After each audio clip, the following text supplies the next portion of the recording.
Um, that should be fine. Welcome everybody to another episode of the Extra Credits Book Club podcast with me, the Dekker, and also the Nightmother. Good evening. We're back at it again. We're talking about the next 12 chapters in Kingdom of the Wicked. An epic story. By Carrie Maniscalco. And let me tell you guys,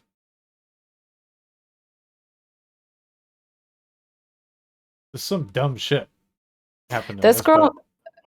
this girl gives the energy of somebody who married the first boy she ever kissed. Boy, oh boy. Honestly,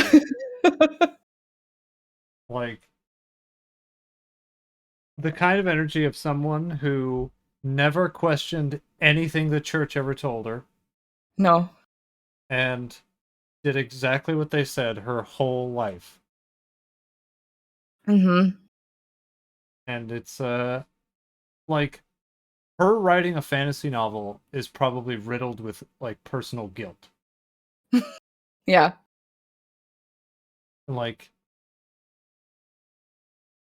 Even thinking, writing down words that a character in her book is attracted to a demon. Heinous! Mm-hmm. Well, she thinks she's being real bad. We read through chapters 13 to 24. Mm-hmm. And last time, our dipshit of a hero her twin sister was murdered by having her heart cut out of her body in a ritualistic fashion in the catacombs of a monastery. Yeah. And her first instinct when met with the hurdle of having to open up a magically locked diary of her sister, her first instinct is to summon a demon to open it for her. Foolish. The natural conclusion, though. Really? Truly. What else are you gonna do? Anything else? No. And some demon. If you can believe it, the demon she summoned is the physical embodiment,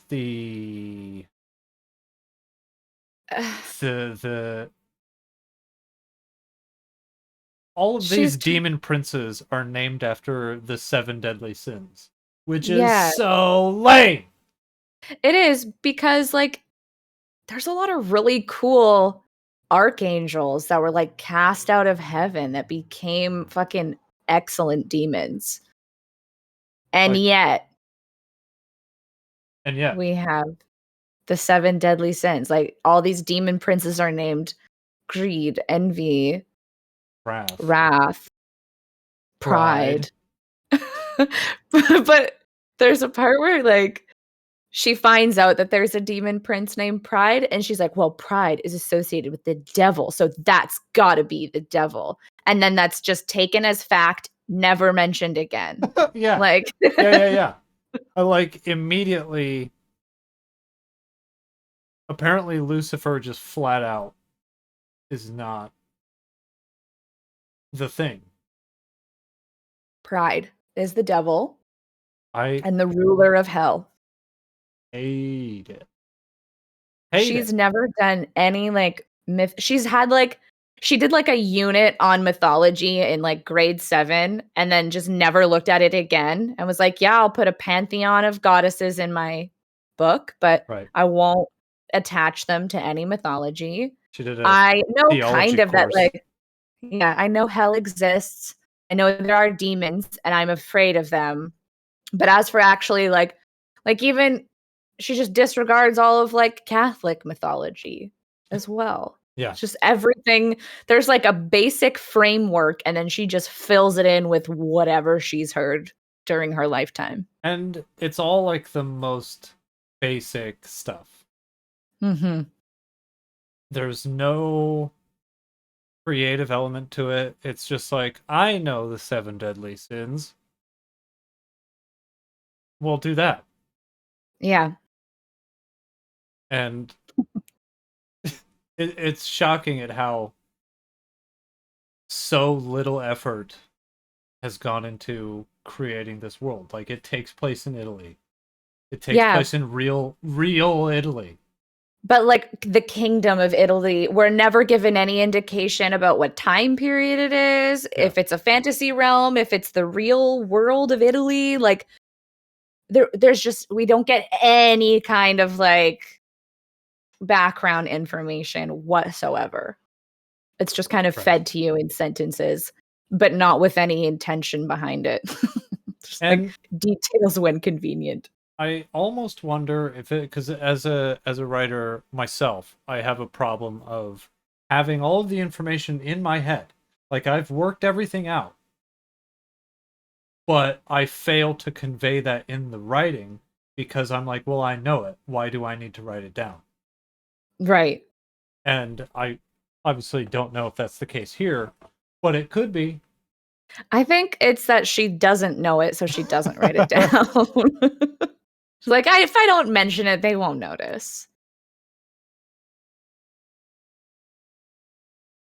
So this week we start with chapter 13. And in this chapter, Emilia has just met Wrath, the demon prince that she summoned, on accident, on purpose. In a cave, using her sister's summoning tools. Right. Where no preparation took place. She simply did it. Bish bash bosh. Yeah. Come out wherever you are. Some bats attacked her and like frigged everything up immediately. but still somehow it worked out. Yeah. And she's back at the restaurant cooking, as you would imagine, because that's all she does. That's the whole point of this book. But a tragedy happens while she's there because the kitchen has now lost its magic for her. And that was like her whole life before. But now that her sister's been killed, it's like she can't even be there anymore. Because now all she can think of is this like hot shirtless demon that she's left in a cave. Right. She can't wait to get back to her hot demon boyfriend. Because despite knowing that he can't leave the summoning circle that she left him in, she's worried he might break out somehow. And I believe in this chapter, Nona, also, who is quickly becoming one of the most annoying characters on God's green earth. And very sus. Like, she was very sus before, but like with the speed that she recovered from Vittoria's death, she was like, it's time to move on, Emilia. Yeah. Don't try and find out who killed her.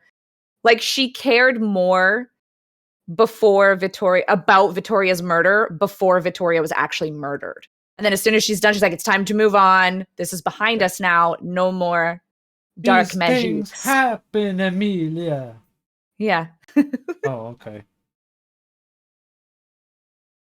And the demon was like, I will do whatever you want if you agree to a blood trade with me. Right. If you give me your blood and join House Wrath, which is going to be a recurring theme we see with other demon princes, join my house, which we don't have any other information about, nor do I think we'll ever get any.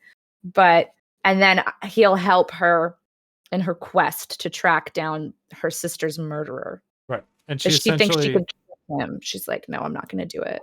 But like, I'll tell him that I might, but I'm not going to do it. Yeah. And she's like, get stuffed, bro.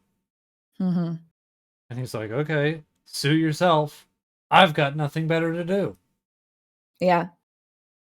She thinks she's like a worthy adversary for him too. And he's just like, what the fuck is wrong with you? She has wild delusions of grandeur into her formidable Formidableness? Yeah. I think so. Formidability? Formidability? I have no idea. Formidability sounds good.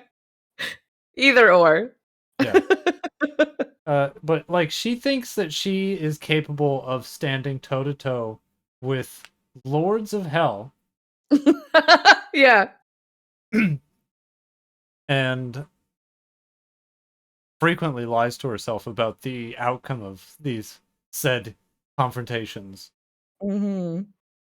To a point of I'm not sure if it's a joke or not. Like, are we in on the joke, or does she not know it's a joke? She doesn't know it's a joke. But there was something that occurred in chapter 13 that made me laugh out loud. And it was when she was walking through the market and she was like, I should stop and do some shopping to assuage suspicion. And I was like, from what? From what? What do people imagine you're going to be suspicious for? You're not wearing a fucking sandwich board that says, off to my demon boyfriend. See you later, stupid idiots. Yeah. But she's like, I need to go. She starts going to like the clothing vendor in the market so she can buy Wrath a shirt because him being shirtless just simply will not do. Right. He's just too hot for his naked chest to be out all the time because she cannot contain herself. Yeah, it's just sinful. And also something that I had to write down. A quote from the book is unless the book vendors, unless they could sell me a spell to open my dead sister's diary, I wasn't. And I'm like, yes, girl boss. First of all, no one offered. Second of all, nobody asked. Yeah. She's like in a shopping mall, essentially, being like, don't even talk to me about your wares. I'm only here to break a demon spell. It's like she like goes into a store, and when the like people who help you in stores don't come up to her immediately, she's like, I didn't want to shop here anyway. I'm leaving. And everyone's like, who is that? Who? Yeah. Is she all right? But anyway, I don't remember what else happens, but I do know I wrote down a note that says that she's doing the absolute most. Amelia is going out of her way to make her dead sister, and the death of her sister, all about her. Of course. Everything is about how it's affected her, and not the fact that her fucking twin sister's dead. Yeah. She's just like decided that vengeance is now her brand. So she's just like living that and has given zero thought to her actual sister. But she runs into her dark magique practicing friend Claudia when they're in the market. Oh, right. The accent that the audiobook performer gives Claudia is horrific, bizarre at best. It's like she's from the same area of Sicily, but she gives her like a bit of a Scandinavian twist. Like I don't even know. It feels like she changes Claudia's accent with each sentence. It was very. I got the impression that she was going for like a Romani circus performance. Maybe. It was very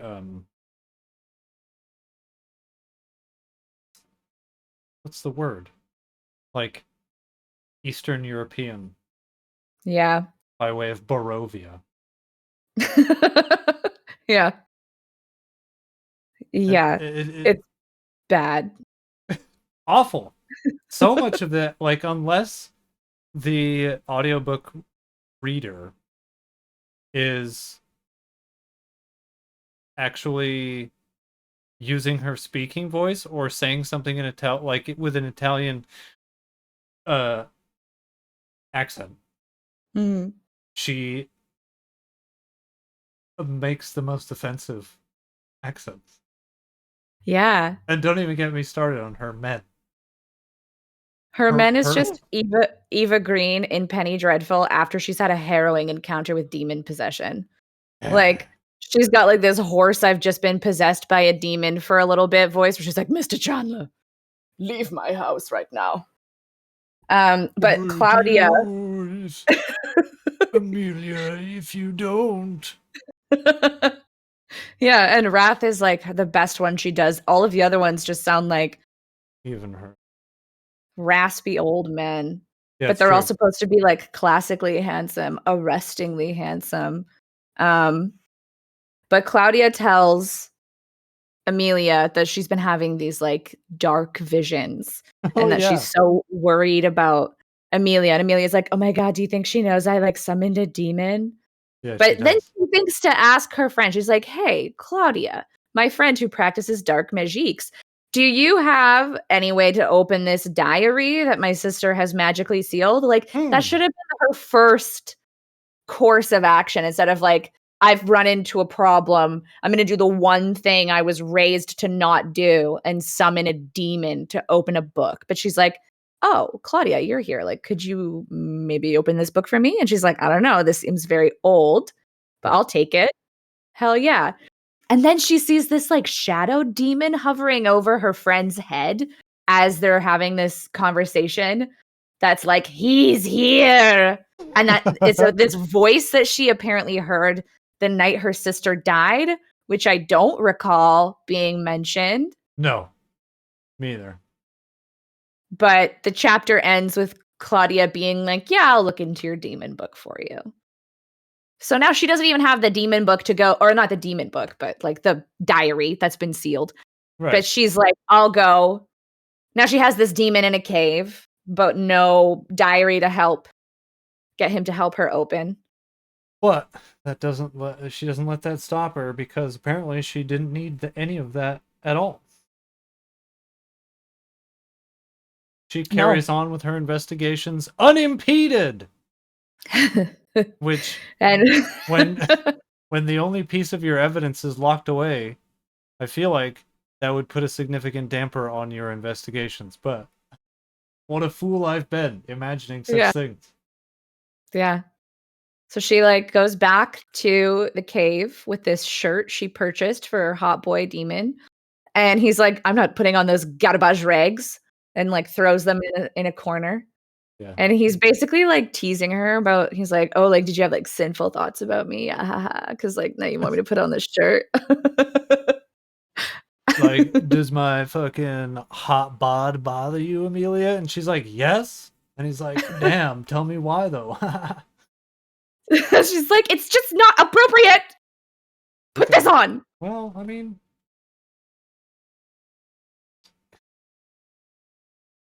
she did have sinful thoughts. We were there. We were all party to Immediately she's having sinful thoughts. And she's like, oh, his dagger looks so out of place against my dark flowing skirts and my fluttering sleeves and my bodice. Ah. His dark dagger. See what you're doing, Carrie. Yeah.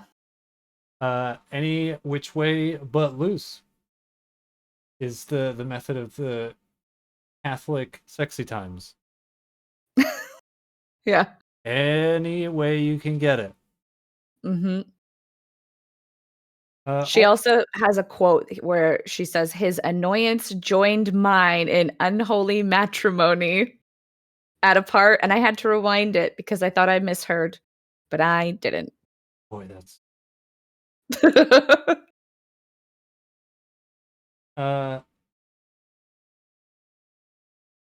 Oh, there was something I wrote down because this all of chapter 14 is essentially Wrath explaining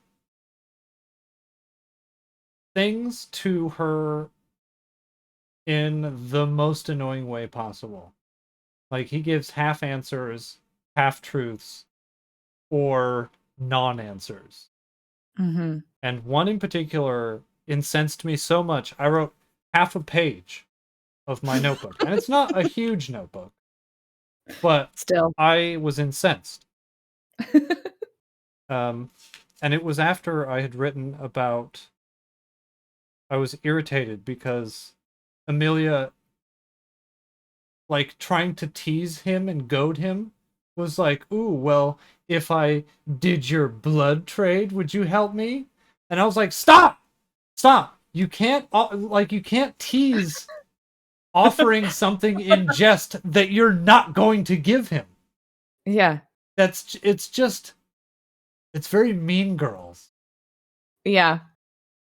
But I said, hey, speaking of lazy, a villain answering the "why did you do it" question with "I was bored" is some of the laziest, cheapest, filthy dog shit writing I've ever seen. Yeah. I can't stand it. You weren't bored. The writer just couldn't think of why. Other than they are supposed to because bad guy. Yeah, basically. I'm mad. But he's just like a bored aristocrat, so it's like really in character for him. Oh, fuck off, dude. Just make up anything. Just make up anything other than I was bored. Yeah. Anyway, they continue talking, and then Wrath teases her again, and then he does this laugh. His dark chuckle, you mean? His dark chuckle that I wrote down in my notes says, "Oh no." That's one of the most embarrassing things I've heard yet. It was so like chilling in a bad way because of how like I was embarrassed for her because it was so cringe. Yeah. That and it went on for way too long. It went on for about 15 seconds. 15 calendar seconds. Yeah, it was like, I can't even recreate it. It was just like, no. That's not laughing. No, it was like ha ha ha. Like it was so uncomfortable the whole time. Yeah, it was the kind and it of like thing... trailed off. Like she didn't cut it or edit it. It just like she just let it go for as long as felt natural for her, which was too long. The kind of thing that if you're wearing like full headphones, that you're like, which I was. Oh, Christ! Get the whole fucking was that? Dolby Atmos dark chuckles. Yeah, I don't need those. Like, you feel it back here. And you're just like, oh, yuck. Yeah. Yeah, it was awful. There's a couple things that we learn in this chapter that are worth mentioning for story's sake, because I mean we get so few actual plot points. True. But we learn about Pride, who is apparently automatically the devil, and he had entered into a bargain with Vittoria, and how she told Emilia, the night before she died, that she'd summoned the devil and was going to marry him, and that she would have invited Emilia to the wedding, but it's taking place in hell, so she like probably wouldn't even want to go. And she was like, oh my God, I can't believe I didn't take her seriously when she said that. And it's like, of course you didn't. She's not ludicrous. Being serious. No, but she's like, oh my God, I should have like listened more closely to Vittoria, who was like not saying anything helpful. But we find out that Pride who is the devil, is under a curse, and he can't leave hell unless he marries a witch. And like Emilia is still so hellbent on the idea that a witch hunter murdered her sister when there has been no evidence to suggest that a witch hunter did it. There's literal demon princes running around, but she's like, no. But like, I think it's gotta be witch hunters. So she's interrogating him about witch hunters. He's like, no, they've existed in history, but there's none currently active. But she still won't let it go. She's like, no, but like it was probably witch hunters. She's hellbent on any idea that strikes her. True. Like anytime a new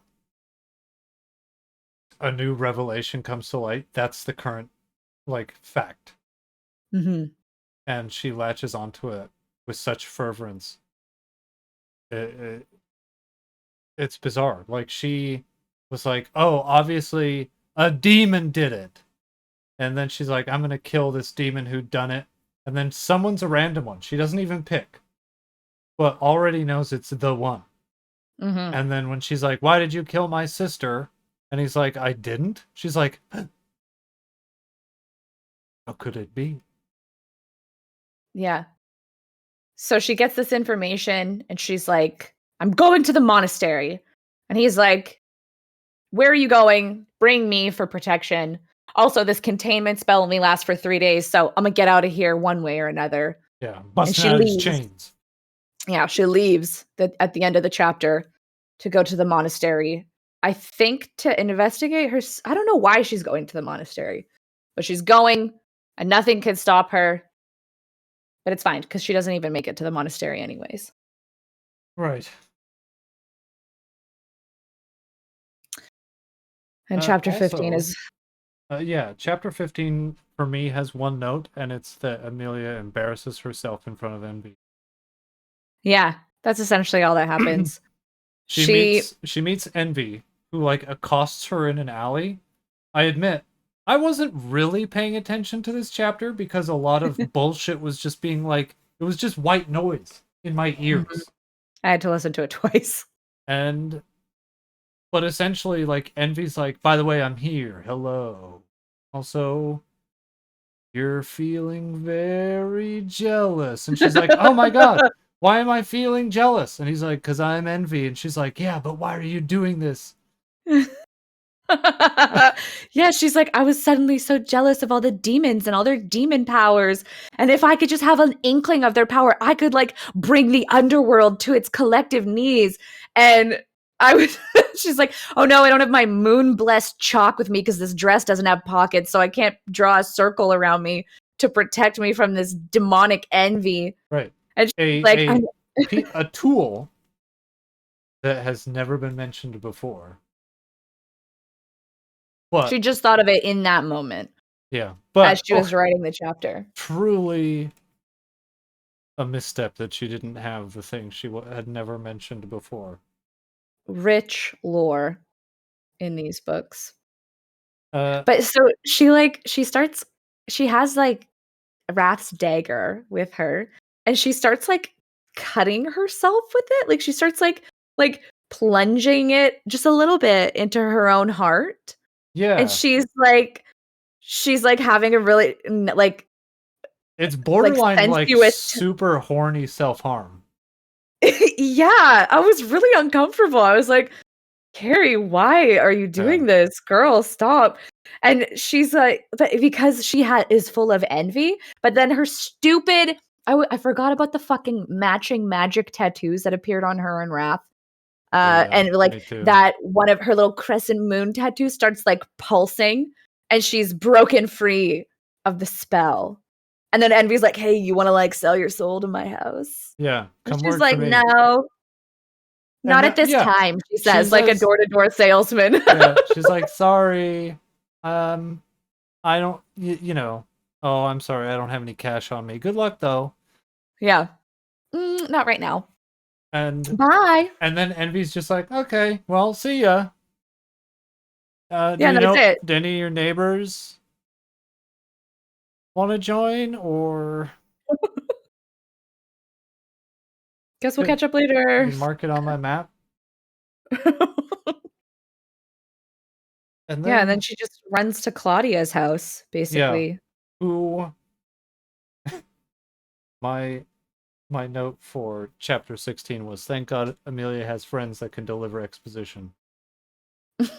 Because the fucking author can't do it. Yeah. It's not as egregious as in like A Court of Thorns and Roses, where characters deliver pages long monologues about their entire history of relationships with every character in the book. But I mean, that's still not great. No, it's it's weird.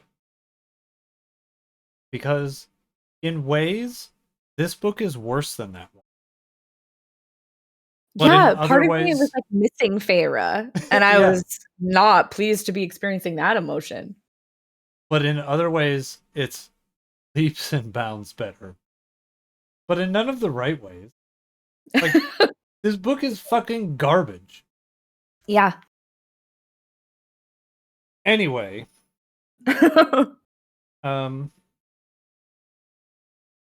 a lot of the exposition that's delivered is that the witches that Amelia belongs to haven't been as upfront as they probably should have been. Right. They might be lying about something. Mm-hmm. Which we don't find out for another few chapters. No.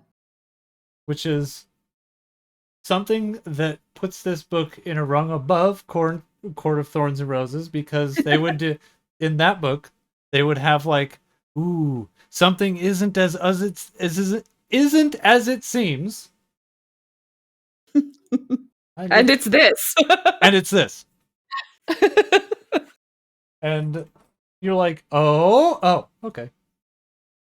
All right. Mm-hmm.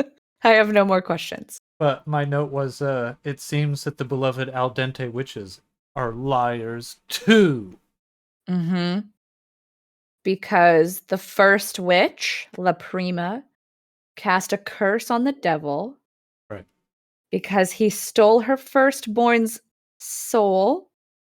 And the curse, as an entity that exists on its own, is trying to keep itself a secret, because nobody knows exactly what the curse is, how it happened, or what can break it. But they think it could be found in La Prima's lost spell book. And that was the spell that cursed the devil. And she thinks her sister must have found the location of La Prima's spell book and wrote it in her diary, which is why she needed to magically seal it. Right. Mm-hmm. All of that. Anyway. And after that mega exposition dump, mm-hmm. the investigation begins in earnest, kind of. Yeah. With another piece of evidence that we have not heard about before.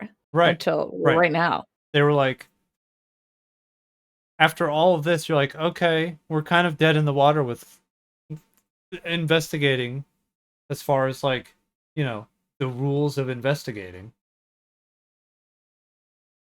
And then she's like, but don't worry, I've got this poker chip. Yeah. And we're like, what? I've had the whole time. And this is the first we're hearing about it. She doesn't say where it is, where she found it. No. It's just like, she just has it and has had it the whole time. Thank God I've had this. Yeah. Oh, okay. All right.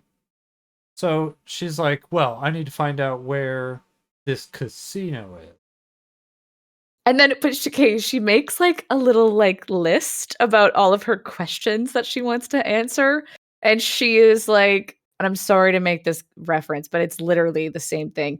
It is like what happens in the fucking Christmas Prince, where this like journalist who thinks she's like so fucking smart and deductive writes out her list of like investigative journalist questions. And it's literally the most basic shit of all time. Yeah. She's like, where does this gambling chip belong? Great question, self. And it's just a bunch of other shit like that. Where is this casino? Where does this poker chip belong? And then it's like answered in the next question, like, where is the casino? Uh-huh. Yeah, you answered that one. Good job. Yeah, it's very Harriet the Spy level. And isn't on the poker chip is like a turtle? It's a frog wearing a crown, I think. Yeah. Right. Because that's explained. And I was like, get real. Yeah. Anyway, so she starts asking around, and it's like the fastest. Everyone she speaks to is exactly the right person she needed to speak to. Yeah. She's like, hey, stranger, do you know where this casino is? And he's like, oh, yeah, over there. And she's like, yeah, thank you. As if she was like doing back alley deals. And it's like, no, you just asked. You went up to like the same dude you bought the shirt from and was like, hey, he might know. He was like, oh my God, yeah, it's this like new super exclusive casino that's right around there. And then like they try to like add some mystery to it where they're like, sometimes it moves. And I'm like, okay, Yeah. this isn't the House of Mysteries, dude. It doesn't just like pick up and go. No. And then they're There's like, a and set she's amount like, of buildings. oh my God. Then like, where is it? And he's like, oh, it's just over there. Yeah. But they like try to add even more mystique to it because she's like, ooh, like this energy was pulsing through me. I grasped my cornicello, and it like these like magic energies led her straight to the gambling house. But literally she was just told it was like almost like a diablerie move where she's told where something is and she's like, my powers led me here. Yeah. Like the only thing that could have made it more diablerie like is if he was like gesticulating like the dark energies of diablerie, and he swings his cane and like hits the sign of it, and he goes, of course my dark energies deemed where this place was, forth hence. Yeah, exactly. But it wasn't played for comedy, so instead it's just she's just bad. powerful. Yeah. But she makes it to this casino, and in my mind, it's just Fangtasia from True Blood, because that's the level of degeneracy that's going on in this place. But like the tamest degeneracy. Yeah, people are like, you would think. You'd think like orgies and shit. Yeah. But it's literally just people dancing like the fucking Asari at Eternity. Yeah, like people are taking off their clothes in a very tame manner and then just kind of like dancing, and people are like, yeah, dance. And it's like, what the fuck are you doing? This place is a den of sin. Fuck each other. Yeah, but she's like, I couldn't stop from indulging in their sultry show. I'm like, whoa, Amelia, look out. Also, there was something that kept being mentioned in like these couple of chapters, is that Amelia keeps stuffing shit down her bodice. Yeah. How many things did she have down there now? Like 8? Yeah. And I was like, can we stop trying to put her tits in my head? I don't want that. I don't need to be thinking about that because you're trying really hard. Like, yeah, she hasn't been described in her like looks other than her fucking dark curls or what the fuck ever. Her loose dark curls. Yeah. That is the sum total of how she's described in terms of appearance. Mm-hmm. And her bodice. That's about it. Yeah. As if it's an extension of her. Right. Yeah. But it she also like crams everything down there. And it's like, yeah, and like are you packing like torpedoes, sweetheart?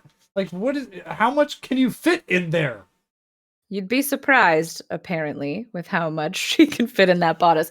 But this book also has like such, did you know this book is set in Italy energy? Because at every turn, it's just like the most Italian scene of all time. Like everything they're eating is just like Prosecco, burrata, like, and she like olive oil is being poured over everybody at all times. Yeah. Everybody's walking around like this, like, Maron. Mm-hmm. It's tiresome. Yeah. Oh. So she finds greed here. Yeah, my note for the casino. I didn't have many notes for the casino, but I did write, I guess it was only a matter of time. Because when she's like walking through, she instantly starts judging everybody in there. Mm-hmm. And I said it was only a matter of time before we started shaming people's vices. Which is, of course, yeah. hella Catholic. You shame everyone else's vices and keep yours secret so nobody can fucking dunk on you. Yeah. Yeah, basically there's like, she's summoned to the office of Greed, who runs this establishment. Yes. And something happens when she goes up there. He does, I forget what he does specifically, but it's not particularly unusual for someone to do. And in the book, it's described as him doing something like his smile or movement was unnatural. And I wrote in my notes, can we stop describing things that demons do as unnatural? Like, we get it. Yeah, he's a demon. Yeah. Like, it's a given. She's like, there was something very inhuman about him. Yeah. Like, no yeah, because he's a demon. We get it. The first of many instances in this particular episode where Amelia states the obvious. Yeah. Immediately after, it has already been stated. Yeah. Yeah, she's like, I met a demon and there was something very inhuman about him. That's like, yeah. Yeah. Imagine. Fuck. Yes. But this is where we also find out why he chose the frog as his logo, basically, for the casino. Oh, I wrote this down too, because I was like, this is a joke. Because she was like, oh yeah, why is it a frog? And he's like, because they're greedy. And then her response was essentially, okay. Yeah, I guess that makes sense in a demon way. And that's literally that's a quote directly from the book. He's like, yeah, they want to be on land and in the water. So they are very greedy. And she's like, yeah, you're right. I suppose you're right. Like, he's meeting a prince of hell, and this is what they're talking about. Yeah, great use of those journalist questions. Right? God. So she's like, will you answer questions for me? He's like, yeah, if you give me your amulet. And she's like, why would I do that? And then he pulls out some other like weirdo amulet and he's like, this is called the Eye of Darkness. I'll give it to you if you give me your amulet. Yeah. And she's like, he's kind of classically handsome, but not the same way that Wrath is. Yeah, I forgot about that. She's like, he's kind of hot, but not as hot as the bad boy I've got locked up. Yeah. And I'm not going to give him my Cornicello. Oh, but there's a really fucking horrendous moment where he agrees to answer her question, one question, and then with like for free, and then any other question after that she will cost her something.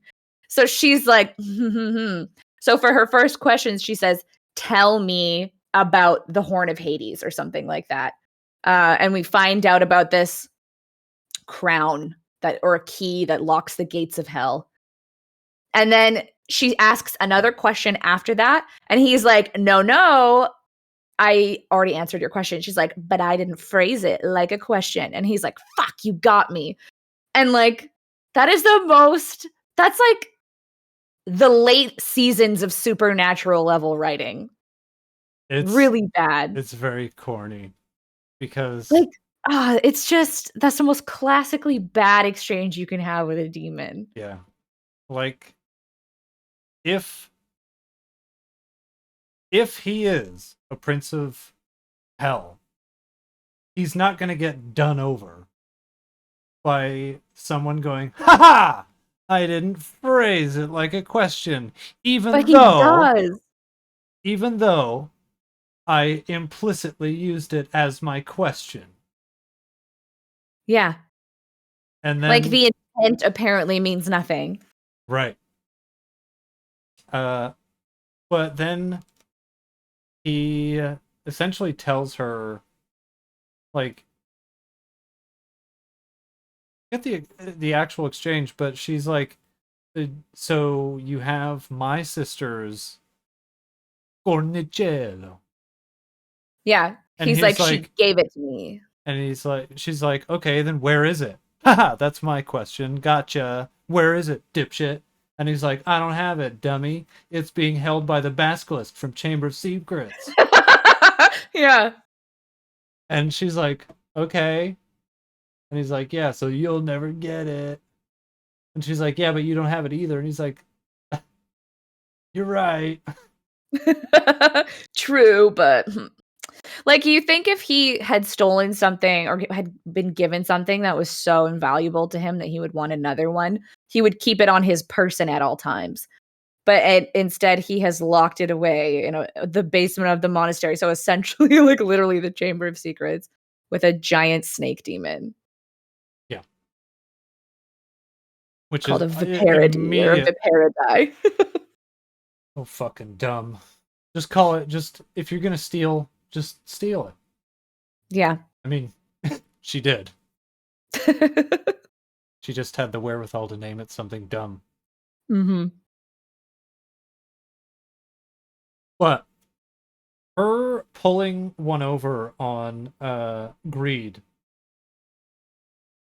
sets her alight in one of the most obnoxious ways, and we do not hear the end of it. No.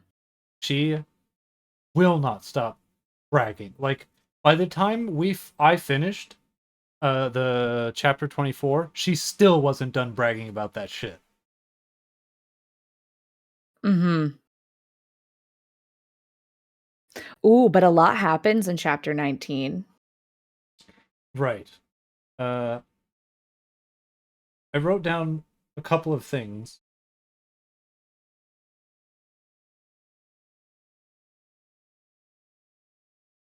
Oh, that's right. Something does happen. Mm-hmm. Very important. But she's talking about her sister and how I think it was the revelation that her sister had known Greed, like interacted with him at least once. Mm-hmm.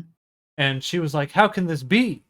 Me and my sister, we told each other everything. Yeah. And I wrote down that quote, we tell each other everything, she said, admitting exactly the opposite. Yeah, Because except for this immediately after one. that, she said that like both of them hid a bunch of stuff from each other. And it's like, either you did or you didn't. You don't get to say that and then take it back. Yeah, she's like, we told each other everything except for that one time where I kept a secret from her for 10 years. And it was like a thing that fundamentally changed who I was. And I could see people's auras, but I never told her. She's like, ooh, maybe she had some secrets from me too. What? Like she knows Victoria has had this secret life, but she's like just now still in denial. Like she's been investigating her dead sister's secret life. And she's like, how could this be? Like when she's already halfway into this investigation, we told each other everything. Like clearly not. And you've been known that for the last 10 chapters. Yeah, the entire inciting incident of this book, the reason the plot exists is because they did not tell each other everything. Yeah. So don't say that. It ain't true. But anyway, in true genius fucking mega brain, I just tricked the devil move, Amelia goes straight home after going 10 rounds with Big Dick Greed. Mm-hmm. Which, of course, he'll send someone to follow her. Or so we're led to believe. Yep. Because as she's talking with Nonna, and like, tell me about this. Tell me about the shadow witches. Because Greed was like, ugh, I hate dealing with shadow witches. Yeah. They're fucking gross, dude. And she's like, I don't know what that means. She's like, no, it's not Shadow Witch. Oh no, Nonna is like Star Witches, dude. Yeah, she's like, actually, we're Star Witches. We're goddess blessed. Which I could tell immediately. I was like, that is the filthiest fuck. Like you could see the lie pouring out of her mouth. Yeah, like one of the main things I took away from this chapter is that Nonna totally fucked a demon at some point. That is my number one takeaway. Because we find out that well, I think it's later. We find out that shadow witches are referred to as such because they be fucking demons. Yeah. They're that's a bit later. Like we're talking, if it was modern day, there'd be a porn website based on it. Yeah. But anyway, and a subreddit. But anyway, while Nonna is dropping mad exposition,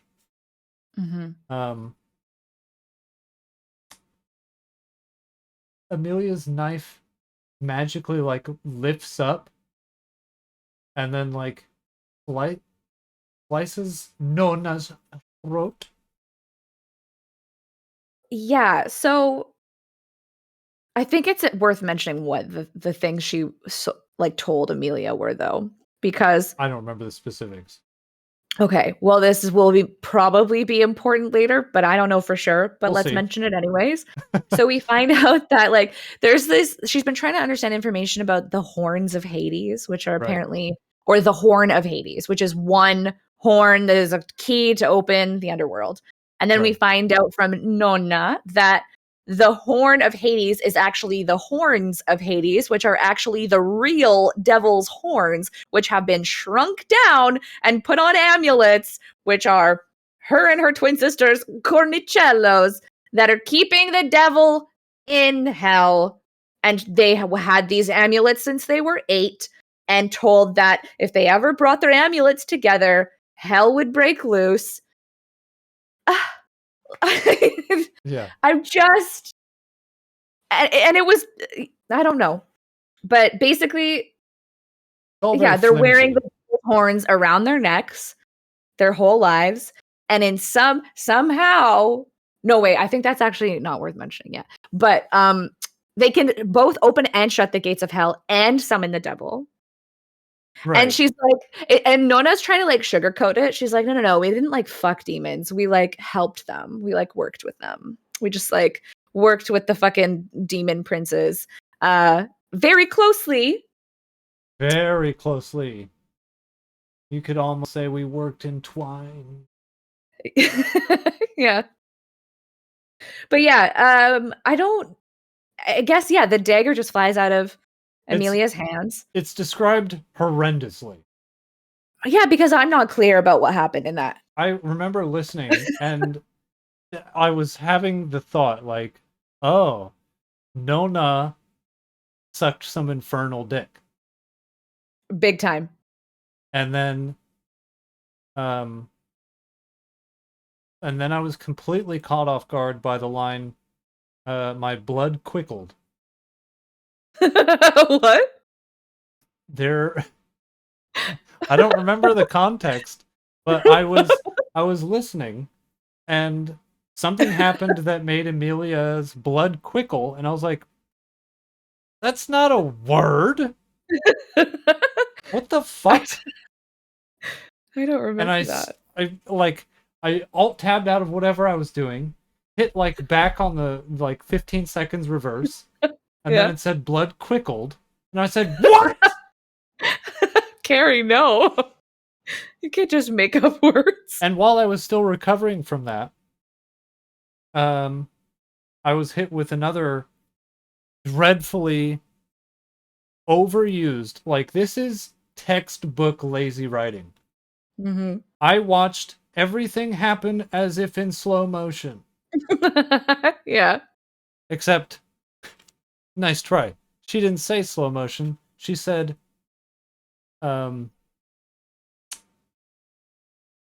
forget the exact wording, but she essentially said slow motion.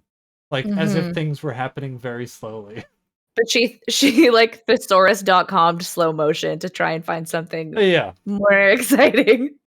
And then my last note of that is, this is very embarrassing. Because she completely falls apart as Nona's sitting not there good in a crisis. Yeah. And she's gurgling just like, on the ground. Oh God, what do I do? And then, I just touch it. I'll just touch it. And then her mother comes in and she's like, go grab something, or take your hands away so that I can deal with this. And Dad comes in and sees what's going on and then goes, I'll go get rags.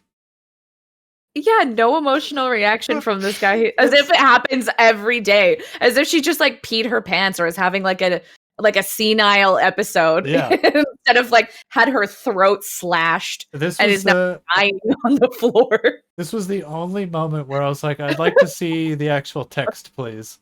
Yeah. Because he walks in, he has no like adjective descriptors. he just walks in and says, "I'll go get rags," and then exits. It's like in a stage play when someone walks on stage to just like deliver an line and then walks right back off. Yeah. Message for you, and then leaves. Message for you, my lord. And like, not only is Amelia really bad in a crisis, she also impedes anything that would help solve the crisis, right. Because she is paralyzed and won't take her hands off of Nonna's throat. And her mom's like, please, like, I have this fucking paste. I'm gonna seal it up with magic and shit. And she's like, I can't do it.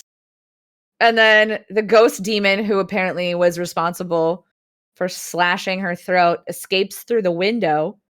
And then we find out that in the heat of the moment, Amelia removed her fucking Cornicello and put it somewhere.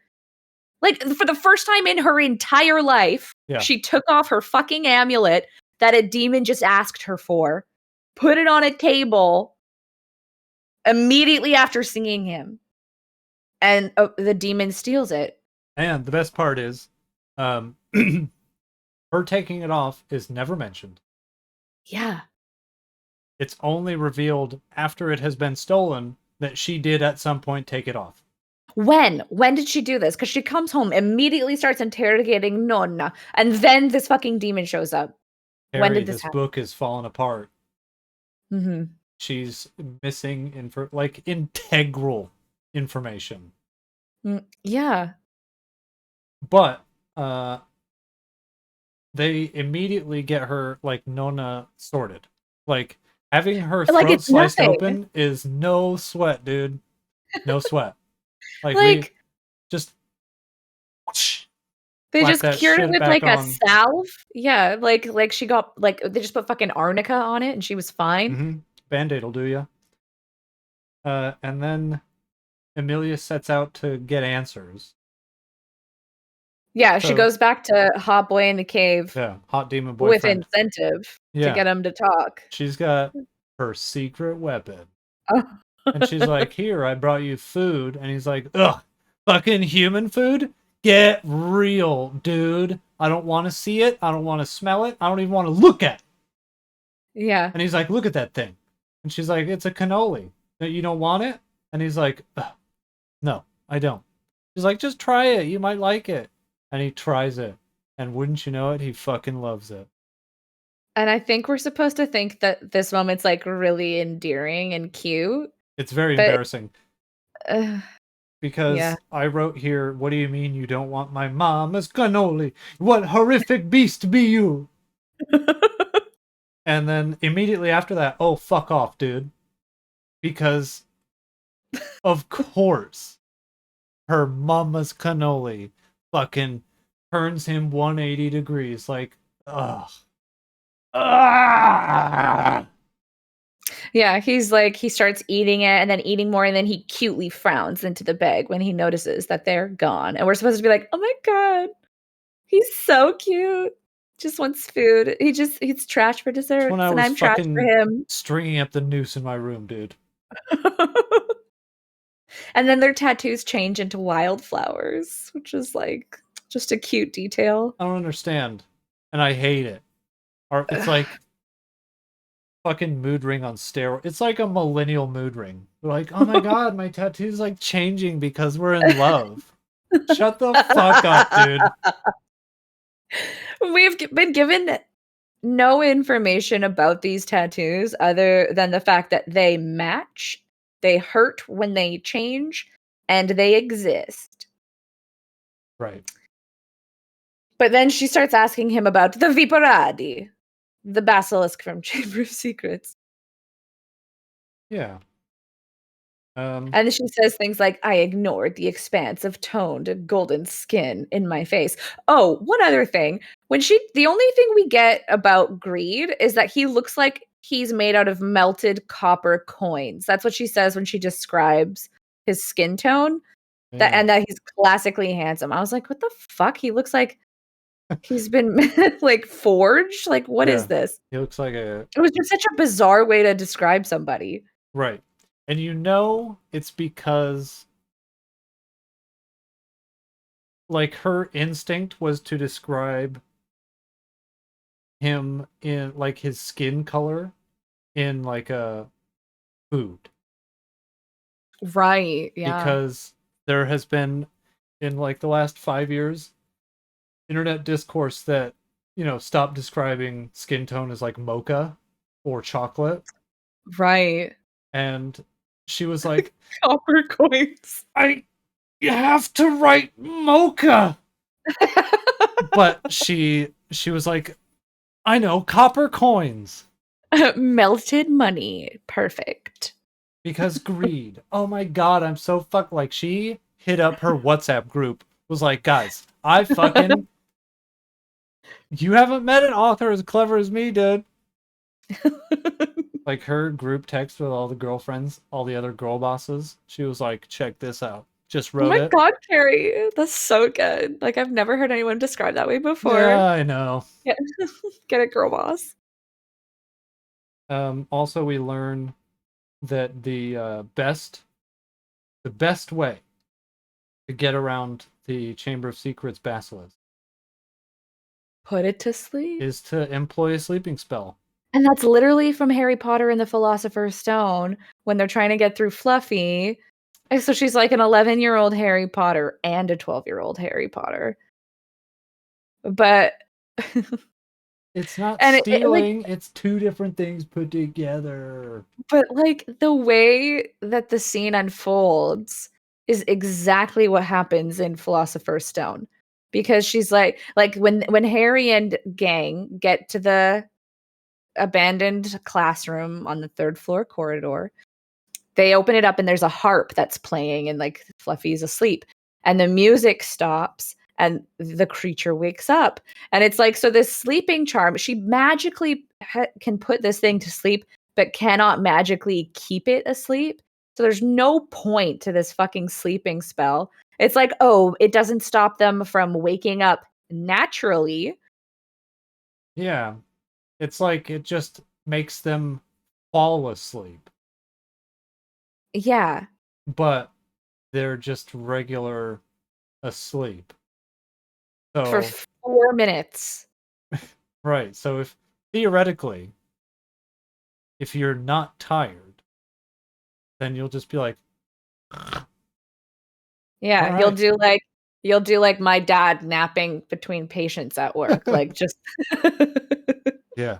Or, you know, the old man sleeping in his recliner, yeah. Yeah. What happened? But this is where like the fucking mood music comes back with no warning. Scared the ever-loving Christ out of me, dude. Because it's not just mood music. It was like, boom. And I was like, God, Jesus. Yeah, I was playing Power Wash Simulator, and I thought something was about to attack me, and I was like, all I have is this power washer. What am I gonna do? And then I realized it was coming from the book. And then I was like, okay, this is kind of fire, actually. Like, she has this whole... She's, like, thinking that she's gonna fucking battle this Viperani. She steals the Cornicello, and then it, like, swishes against the floor and wakes it up, and she's like, ha, I'm getting back into the corridors, and it, like, bites her in the back. Wait, hold on. There's something I want to discuss that made me laugh out loud. Because it was almost as if the audiobook itself could not believe what just happened. And it's when Amelia's sneaking around and then she starts waxing poetic about how quiet it is when it snows. The mood music stops. Right. And then the reading stops. And then when the reading starts again, she's like, so anyway, I was sneaking, and then the music starts again as if the music was like, was there a point to that, or what's happening? What are we doing? I said when it started again, it's almost like she went off script, and everyone was like, what the hell is she doing? Yeah. Was she? Hold on, just give me a minute. Okay, you can start it as she's going again. You can start the music. It was so weird. Yeah. It's like it had this awkward misstep where everyone just kind of sat around and was like, oops. Anyways. Yeah. Because it was so out of place. Because she was like, I remember we used to take vacations up to the north, and I just remember how quiet it was when it snowed. And then when I was sneaking away, like, what? What? What are you saying, dude? She doesn't even know. Oh. But yeah, she gets bit immediately. And then in the greatest act of heroics that we've seen so far, she's like, I'll get him. And it's like coming back to do a murder blow. And then she's like, hiya! And just like sticks the cornicello that she retrieved in its eye. And then it's like, oh no, my one good eye, I'm dead. Yeah, she's like, I definitely got his brain. Ha ha. And she kills the demon. Cornicellos are like that big. They're like as big as a bugle snack is what I'm imagining in my head. Yeah. Like it looks like That's a exactly bugle. what they are. And she kills it. Yes. A giant snake demon. Yes. That's feared by all. Stabbed in the eye. She just pokes it in the eye. Because it's one weakness. And he's like, ah. And then dies immediately. And then I made a note of this because it infuriated me. Because it's not the first time it's happened in this book.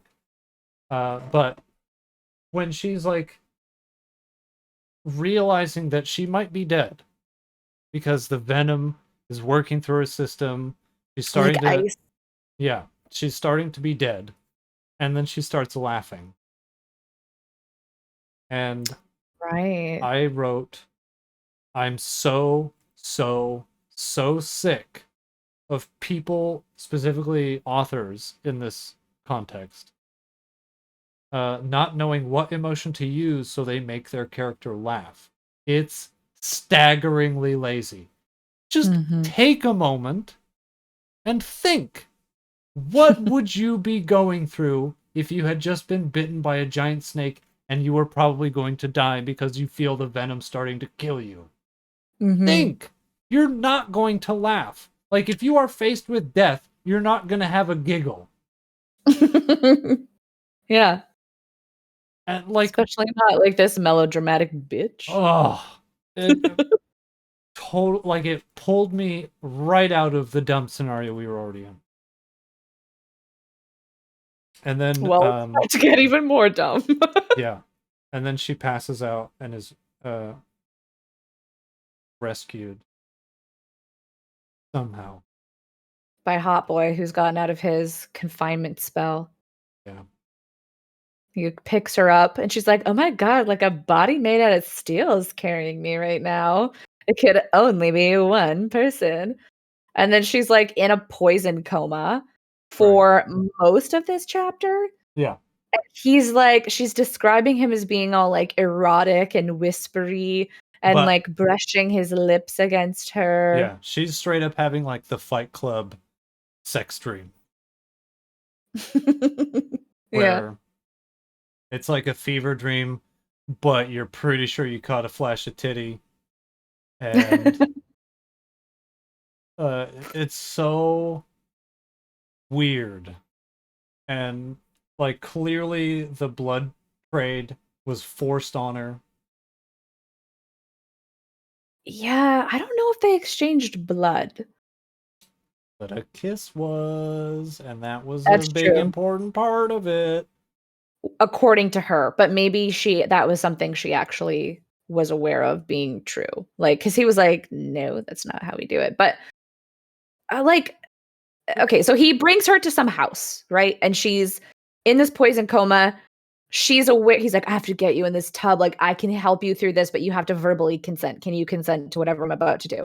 And she imperceptibly nods. He's like, great, let's get in this tub, baby. And he like picks her up, rips off his clothes, rips off her clothes, and they just like spoon in a tub all night. Yeah.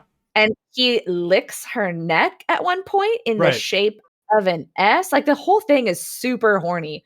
And she's like, I have all these sensory memories of muscular legs. And like, the whole thing's just very weird. She's like aware of being submerged. It's like this whole chapter was like if someone who has never had sex in their life was telling you their sexual fantasy, and you're just like, oh, you don't know what you're saying. Shut up. Yeah. Also, you shouldn't say that shit. That's weird. Not in polite society. Stop looking at Tumblr, for fuck's sake. Yeah, she's like, okay, so she wakes up the next day and she's like feeling great. She's feeling like how someone in True Blood would feel if they had vampire blood for the first time. Right. Like, she's just like full of life. He gave her some kind of like demon norepinephrine, and she's like, oh my God, like, what did we do last night? Were we like inside each other's minds? Yeah. And I remember at one point she says, I wanna dance. I wanna fight. I wanna fuck. Or maybe all three. It's like, let's settle down. You just had a rough night. Have some water, Amelia. And she's like, oh my God, like, why are you wearing clothes? He's like, a girl, you ripped off my clothes. Yeah. In the tub. And she's like, no, I didn't. That doesn't sound like me. I'm not like that. It kind of does sound like. And she just becomes like unbearably horny for him at this point. Yeah. Not unlike the light switch that flipped for Feyre. Feyre? Yeah, I'm getting big Tamlin energy from this. I wrote that down. I was like, when's he gonna roar? It's only a matter of time. Oh, I hope he doesn't. The countdown to roaring has begun. I forgot all about that. And now the trauma's fresh. All over again. I'm just grateful that the text-to-speech that they got to read Court of Thorns and Roses did not have the wherewithal to roar, because this fucking author or this this reader would 100% fucking throw all of her might into the horniest roar, and I'd be party to that. I'd be complicit. I don't want to be. I kind of want to hear it, actually. Okay, well. Hopefully you get to that chapter before me so you can warn me. I'll just skip it. Just a trigger warning. Yeah. But he Wrath starts describing the things that he did with her over, like, while she was in her coma. And she's like, damn, okay, you did that, okay, I understand. And I wrote down, like, can she not remember the terms of her original agreement? Because he's clearly breaking them, and she's just like, oh, okay. He's, like, got no shirt on right now. And then they're describing somebody as evil enough to be cast from heaven. And I wrote down, I guess we all forgot who actually, like, the context of being cast out. Yeah. Because she doesn't care, though, because he's hot. Like, he can't be a bad dude. He's too hot to be bad. No, like, bad, but like in a fun way, though. Like, not bad in like a he'll betray me and steal my soul way. I just mean categorizing people who have been cast from heaven as evil when Lucifer was cast out by saying, no, I won't do that. Yeah, true. Toxic positivity in heaven only. Yeah. God said to Lucifer, do as I say, even if you don't like it. And Lucifer was like, eh. that actually sounds shitty. I don't want to do what you say. And he's like, well, yeah, you can't have boundaries. Bye. Banished forever. goodbye. But like, so okay, but what I thought was really funny was how he describes how the snake venom works. He's like, yeah, like runs through your blood like ice. So like we had no choice but to get naked and get in the tub together. So I had to keep you warm. This is 100% convenient. Yeah, this is just straight up someone like this is a window into what Carrie Maniscalco's really into. Yeah. Like she has put her sexual fantasy in this book. And I've seen it. Like, yeah. It's that whole like, oh no, I'm locked in the room with my hot enemy. There's nothing to do but kiss. Yeah. One of my cats is currently like rubbing his face against a light that is precariously balanced. And I would really like if he stopped. So I'm going to scare him with it. There you go. Anyways. Also, I wrote down a quote from something that has plagued this book since we started it. And that's Carrie Maniscalco describing things as if they were the thing that they are. The quote I have here from this chapter is Wrath smiles in an expression that resembled that of a pleased or smug male. And I wrote, yes, that's correct. He is a pleased and smug male. It doesn't resemble it. It is that. Carrie. Yeah. You can just say he smiled an expression of a smug and pleased male. You can do that. It doesn't have to resemble it because it is that. Because he is that. And then she just like hits him with a containment spell. Yeah. And sends him back to the summoning circle for no reason. Because she's a garbage piece of human. Like, she just doesn't. I just don't understand why he helped her. Maybe. Actually, who knows? And then she's talking about fucking witch hunters again. Yeah. I'm like, move on. But she also mentions, like, she says here, I don't kiss people I hate. And I was like, no, we just fantasize about it. But yeah, and I'll also do it. She also goes on this huge tirade about how selfish and self-serving that Wrath is. And I made a specific note where I said, she keeps talking shit about how self-centered Wrath is, but she is exactly the same. She's worse, arguably. She has done nothing to benefit anyone other than herself.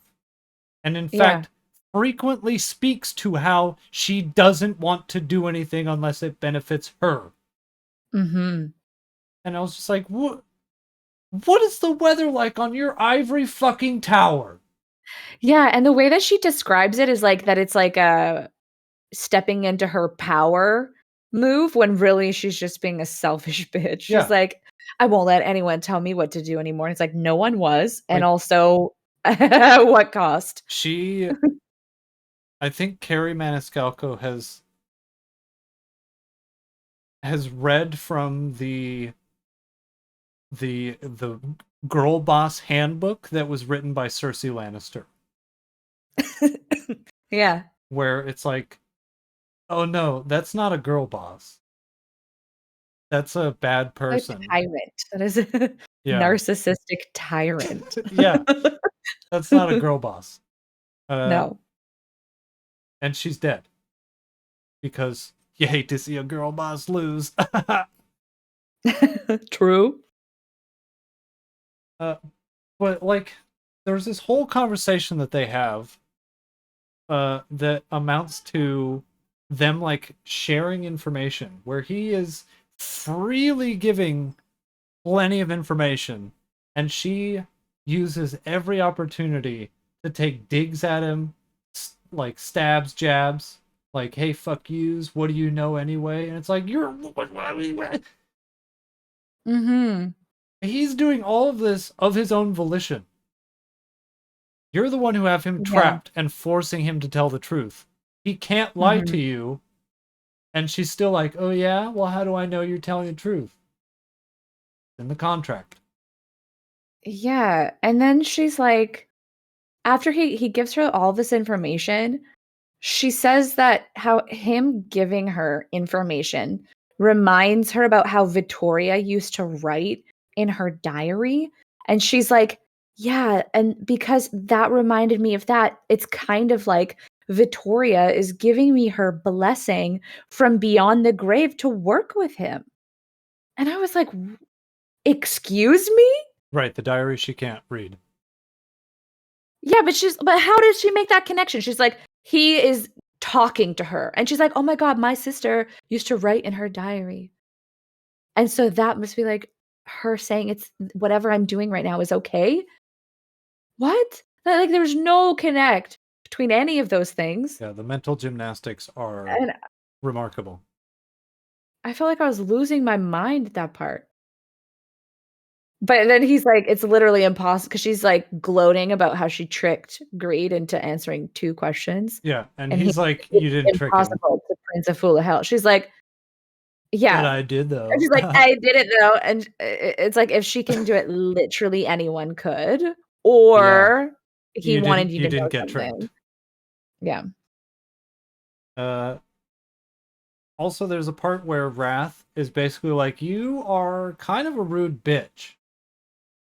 And it's not very becoming to constantly be a rude bitch.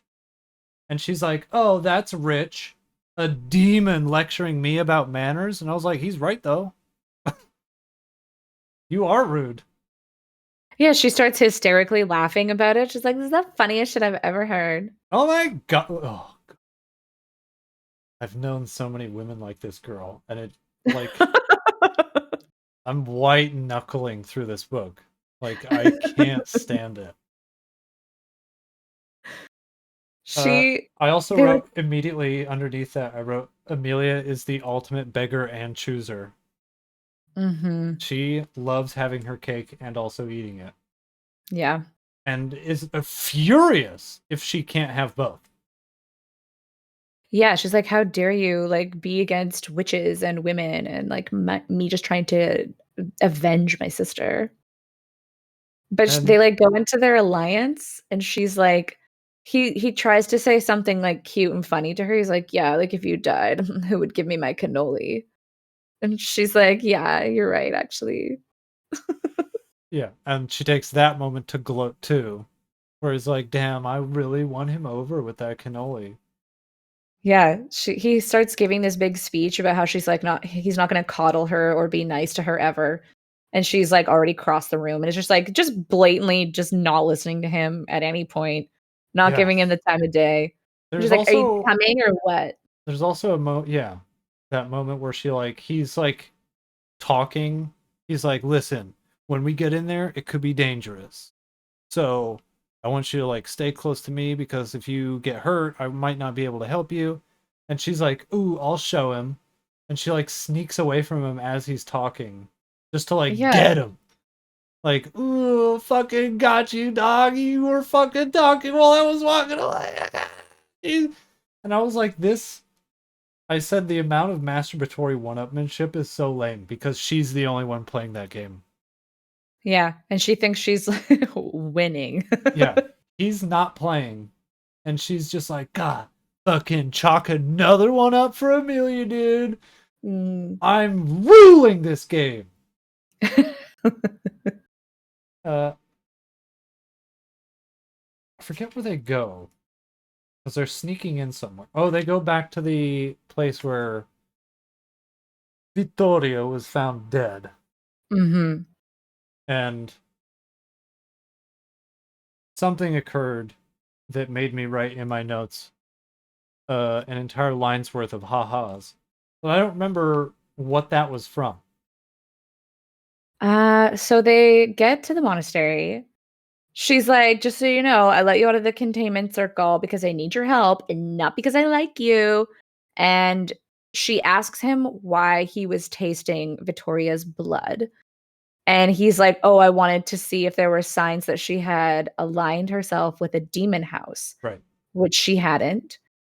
And she asks him what a shadow witch is. And he's like, oh, it just means you have more demon blood in you than most witches. And she's like, what? I don't have demon blood in me. I am goddess blessed. That's what I've been told my whole life. It's like, that's what you hear from an old lady who fucked a demon for sure. Yeah. She's like, no, but like our magic is so pure. Yeah. This is the chapter where it's revealed that shadow witches are witches that got dicked down. Are super demons. Yeah. Yeah. And he talks about how every royal demon house has its own specific set of like ritual accoutrements that you would need to summon. So greeds, like they all need their own separate candles, metals, and plants. And greeds is pink and gray candles. That's how you summon him. And pink, historically greedy. And then Amelia just starts fucking yelling. She's like, I swear on my blood, I'm gonna murder whoever murdered my sister. And he's like, chill, baby. Like, calm down. Like, that's what we're working on right now. Yeah. Like, girl. And chill. And then she holds him at knife point for no reason. Yeah. She just pulls out a knife and she just keeps picking people to blame. He's like, nah, probably not. Like, feasibly, it wouldn't work like this. This person didn't have the right motivation. She's like, what about this demon? He's like, no, like, he wouldn't really. I know him. Like, we're related. I know he's happy in his current spot. Like, he wouldn't put a hit out on your sister. And she's like, well, maybe it was you, and like pulls out her knife. And he's like, we've already gone over this. He's like, fucking stab me right now. Like, do it. I don't fucking care. Just stab me. Please stab me. That's like the end of the chapter. That's what the ha-has were. Tell me everything right now or I'll stab you. He's like, that won't do anything. But fine. The ha-has were, she was like, I know that if I stab a demon in their heart, it kills them. And if I use their own weapon to do it, that's super dead. And he's like, okay, try it then, fucking tough guy. And she's like, ooh, timidly, like moving the knife towards him, and he grabs it and like stabs himself in the heart with it. Yeah. And then he's like, see, didn't do shit. It's going to take a lot more than that to kill me. And that's why I wrote an entire line of ha-ha-has, because she got fucking dunked on. Yeah. She thought she was hot shit and embarrassed again. Mm-hmm. She's like, of course a demon would do that. Like, takes zero personal accountability, refuses to like acknowledge that she's been embarrassed. Yeah. She's like, no, that's on you. My note for that was that Amelia tried to murder She Wrote his ass and got straight up. And he straight up said, wrong. Yeah. Oh, it was so good. So good. And like, she's really fucking pushing. And by she, I mean fucking Carrie Maniscalco is really pushing. She knew she wanted to write an enemies to lovers plot. So she keeps having Amelia refer to Wrath as her enemy, as if she's a worthy adversary for him, when she's really just fucking annoying, nagging him. They have no dynamic that would indicate that they're enemies. They just bicker, and he barely puts up with her. And she keeps this, she's like, oh, like, I wouldn't want to work with my enemy or put aside all of my differences with my enemy. And it's like, I don't think you know what an enemy is. Right. But just what better way to prove that maybe they are meant to be together than have the old flame Federico Enrico Auditori di Firenze. Fratello Antonio. Yeah, that guy. The friar priest Yeah, the recently devoted to God monastery boy. I've never seen someone so horny for someone she definitely had a shot with and blew it. We're not getting the full story here. Because he had a death in his family, and that's why he decided to join the Brotherhood. So I don't think it was on her. I think this is one area where she might not actually be to blame. I think he's just a bit of a bitch, to be honest. Could be. He's hot, sure, but he never put the moves on her before he became a monk, like, ever. Not even one time. Yeah. Didn't even try and hold her hand or nothing. She also put the onus on him. True. But who knows? Is this like old-timey? Right. Where that was a thing, or I don't know. Like, he's going through some shit, and she's like, he'll definitely kiss me. And he's like, I'm thinking about my dead family member. I will not be kissing you. She never... Yeah, like, she never asked him. She never said anything to him about how she feels. Right. So it is on her a little bit. Like, she never indicated that she was romantically interested. She's, like, having sinful thoughts and reading steamy romance novels and self-inserting her and Fratello Antonio into the plots for sure. But never once mentioned to him. What? He turns up and he's like, "Oh, Amelia, what are you doing down here in the catacombs?" And she's like, "I was just here to pay the respects to my dead sister." And he's like, "Okay. Weird. But okay. Who's your friend?" And she's like, "Oh, him?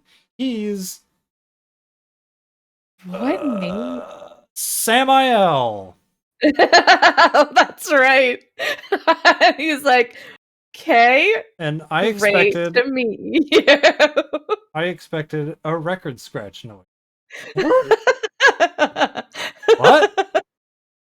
I'm sorry. Can you repeat that? And he's like, "Okay, what's up, Samael?" And she's like, and Wrath is like, "Ugh. Okay, I guess that's what we're doing." He's like, "Anyway, you want to fuck this girl?" And he's like, "No." He says that to him? They, like, he very aggressively is like, "Ooh, you guys used to bang?" Yeah, he calls Amelia my Amelia and, like, tries to get all possessy with her. And she's like, she is not thinking about anything else during this exchange other than the fact that Wrath referred to her as his Amelia. She's like, oh my god, I didn't even know he knew my name. Right. And after he leaves, he's like, "Okay, well, you two have fun down here. I'm gonna head back. It was nice to meet you, Samael. Have a good evening." Yeah. And then Wrath is like, "Samael, fucking dog shit name. You blew it." And she's like, "Well, it's because he's an angel of death." And he's like, "What? Don't ever call me that again." And she's like, "I'm "What? a bad boy. I'm not an angel." "I'm definitely not an angel." And I was like, "Aren't you though?" No, he's a bad boy. He's too bad. He's too cool to be an angel. Guess we don't remember how demons work. My final note is that the horniness is out of control.